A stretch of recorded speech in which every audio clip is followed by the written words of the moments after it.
A Houston mom says 2 of her children got COVID-19 and showed no symptoms. However, both were hospitalized weeks later with severe complications. This mother tells us her young sons had a rare inflammatory disease, and as Stephanie Whitfield shows us, she's urging other parents to know the symptoms. Juliet Thornton has 4 boys under 12 years old.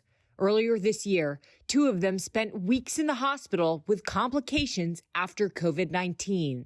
Those first 2-3 days were horrible. I was like, Juliet got COVID in December. She thought isolating herself worked because no one else got sick. They never had any symptoms at all. But a few weeks later, 9-year-old Jason came down with a fever and stomach pain.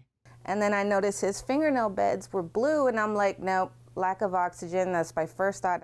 Once doctors diagnosed him with multisystem inflammatory syndrome, or MISC, he started to improve. But 2 months after that, she says 11-year-old Jacob started showing the same symptoms.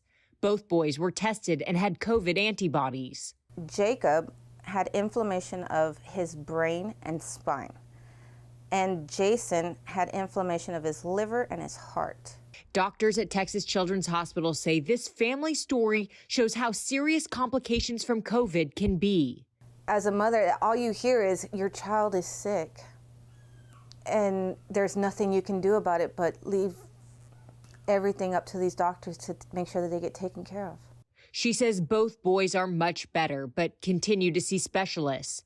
Doctors say getting treatment early helps. MISC is no joke. That's why this mom is sharing her story so other families know what to look for.